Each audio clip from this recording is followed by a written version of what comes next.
All right, hello wine-drinking people. More of our marathon tasting of Argentina and Chile. Our friends from Vinecraft here. Some great stuff. Let me tell you, two of my favorite visits that I made on my trip to Argentina were Cuvelier Los Andes and Diamandes. These two wineries in that Clos de la Siete group that Michel Rolland and his friends started, just making some outstanding wines. The Diamandes winery, probably the most beautiful winery I've ever been to. Cuvelier, however, making some of the best wines on this trip.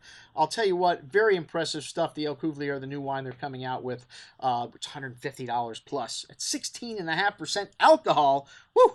Man, these wines are big, but they have balance. This Cuvelier Los Andes Grand Vin, 15% alcohol for the 2008. Very concentrated. Needs a day to open up. Cassis, dark chocolate, new leather. Really big and chewy on the tongue. This wine, lots of fruit. Very concentrated, but still balanced. You know, you have to like these big over-the-top style wines.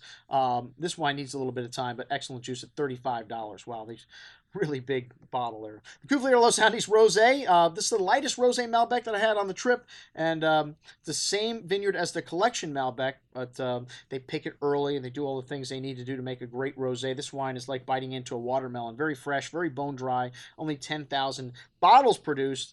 The best rosé that I had, I think, on my whole trip at $15 a bottle. Not known for their rosés, but they're known for Malbec, so everybody makes a Malbec rosé that makes rosé. All right, the Diamandes Gran Reserva. Gran Reserva means 3 years in oak.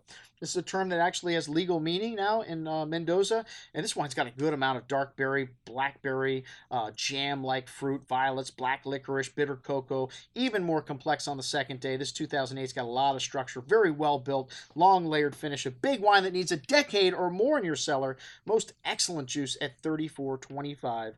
I thought it bested the Grand Vin on this evening. The Diamandes Malbec. Wow, man, $16.50. What a great little wine this is. Blackberry fruit, violets, new leather notes, really nice intensity, very rich and ripe on the tongue, smooth silky tannins, that dark tobacco spice, licorice and violet notes coming through at the end.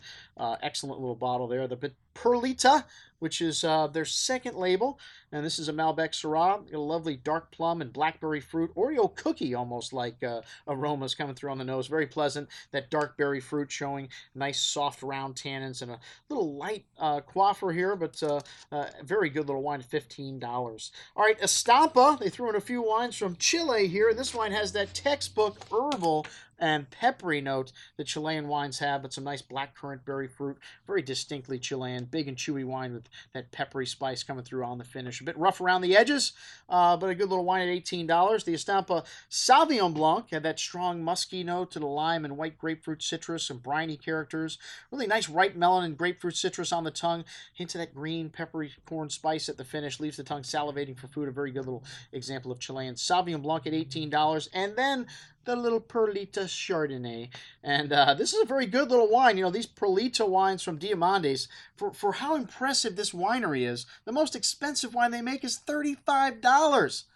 They should make a $150 or $200 wine because the winery, like I said, they spent a ton of dough building this place.